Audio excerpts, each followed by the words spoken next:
It is a case that has gripped Indonesia for weeks. A police officer killed at his own superior's home.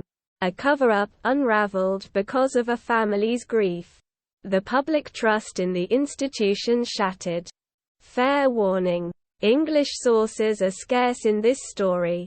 In the interest of keeping things accurate and easily verifiable by non-Indonesian speakers, I shall only be using English-language sources. For those interested in reading for themselves. Unfortunately, very few foreign papers have picked up on this case. Tempo.co and the Jakarta Post are two local English-language sources. The most prominent ones at least. An introduction. Headquartered in the capital, Jakarta.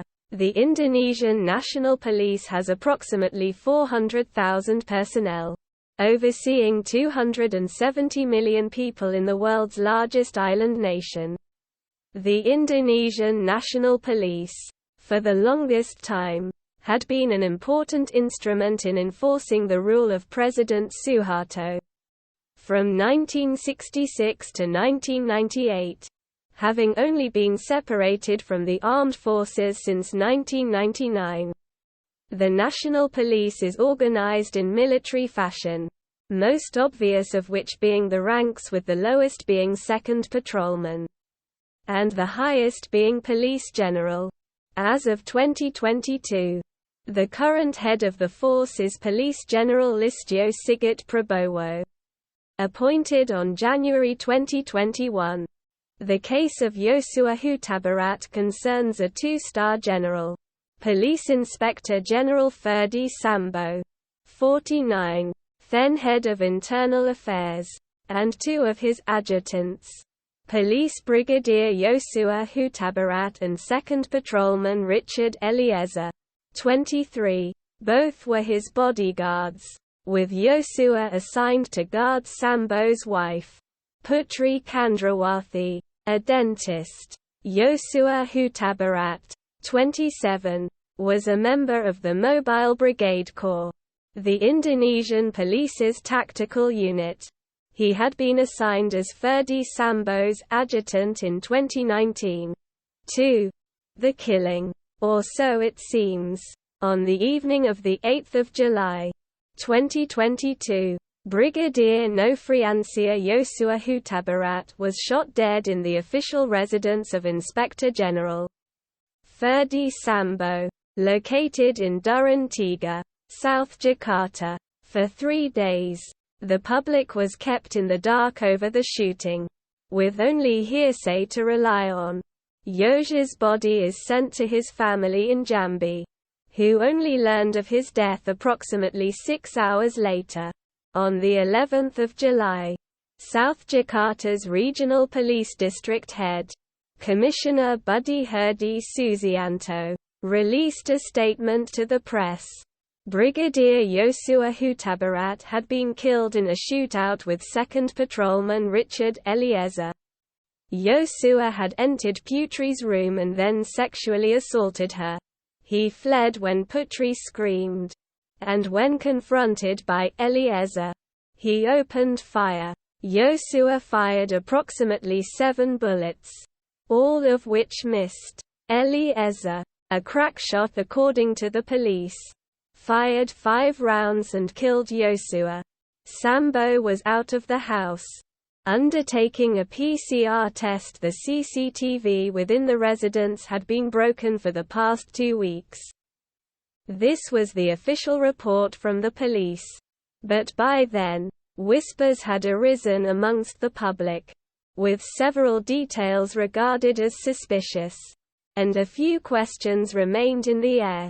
Why did Patrolman Eliezer use a Glock 17 handgun, usually issued only to officers? Why were there numerous suspicious wounds on Yosua's body? Why did it take so long for the case to be revealed? 3. The unraveling. Despite the initial report, the case did not, in fact, leave the public eye. In fact, the rumors surrounding the case continued to grow and grow in the following weeks. UC. Yosua Hutabarat was a Batak, one of the largest ethnic groups in Indonesia. Originating from Sumatra, the Batak people have a reputation for solidarity for their own, and the death of Yosua was no exception. His family refused to stay quiet, despite alleged intimidation efforts from the police to silence them during Yosua's burial. So they took action. On 18 July 2022, Yosua Hutabarat's family, represented by lawyer Kamarudin Simanjuntak, a Batak himself, filed a report to the Criminal Investigation Agency. Their allegation? Yosua Hutabarat was a murder victim, killed in a premeditated murder after torture. Later that day, Ferdi Sambo was removed from his office as head of internal affairs. Then, during an impromptu press conference at the Barreskrim HQ that same day, Simanjuntak presented the filed report to the press, and, without warning, showed pictures of Yosua's body. Whether it was true or not that Yosua was tortured before death, the case was now firmly in the public consciousness. Speculations spread like wildfire that Yosua had an affair with Putri, that he was tortured before death. So great was the pressure indeed, that on 28 July, Yosua's body was exhumed for a second autopsy, to confirm the cause of death, the results of which later to confirm that it was death by multiple gunshots. Then, on August 4, 2nd Patrolman Richard Eliezer was taken into custody. As a murder suspect, the police had determined Yosua's shooting was not self-defense. Having intensively questioned Eliezer, on August 9, General Listio spoke to the press, announcing a breakthrough in the case. There had been no shootout. Yosua had been shot by Eliezer, acting on orders given by Sambo. Sambo emptied Yosua's gun into the wall in an attempt to simulate a shootout. Then, Sambo ordered CCTV recordings from within his residence removed. It was now a murder case. Ferdi Sambo was now a suspect. And it was far from over. 4 suspects were named.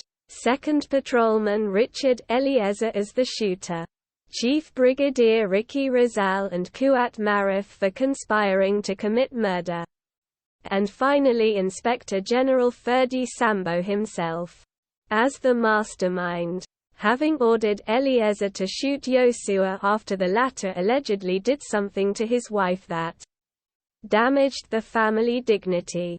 10 days later, the police named Putri Candrawati herself as a suspect, accused of having assisted in the murder planning. Previously, on 14 July she had requested witness protection, a request that was turned down when the police determined there was no sexual assault in the official residence. 2nd Patrolman Eliezer had previously applied for justice collaborator status to the Indonesian Victim and Witness Protection Body the day before. A request accepted on 15 August. The body's head, Hasto Atmojo Suroyo, informed the media that Eliezer had acted under pressure from Sambo, a 2-star general.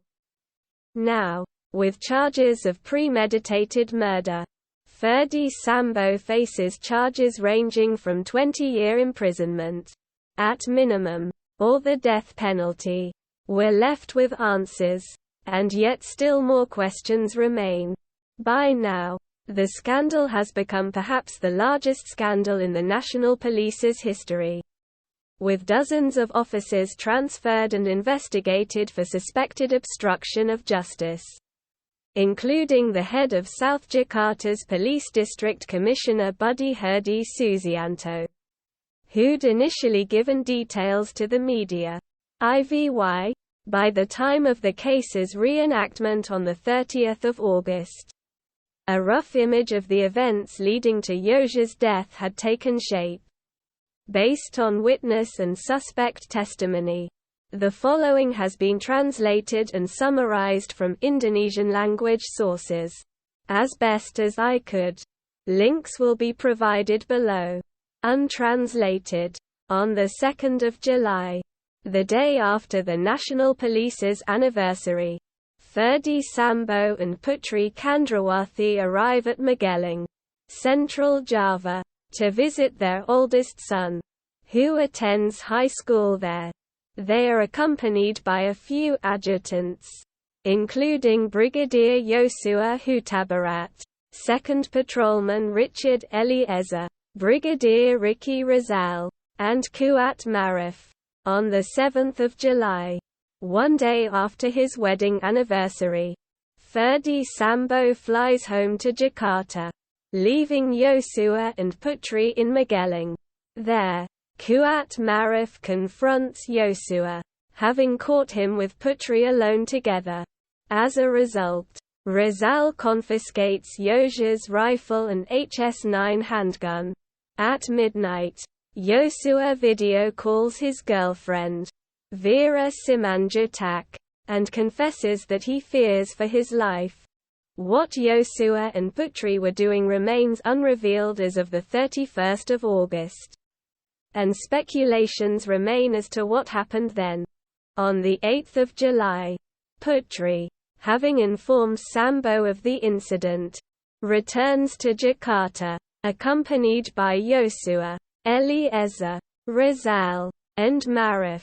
Arriving at 15.40 hours local time, Yosua is last seen alive at 15.49.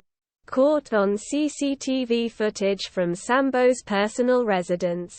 According to testimony, between 15.49 and 17.09, Ferdi Sambo meets with Rizal, Marif, Putri and Eliezer, planning to kill Yosua. Rizal refuses the request to execute Yosua.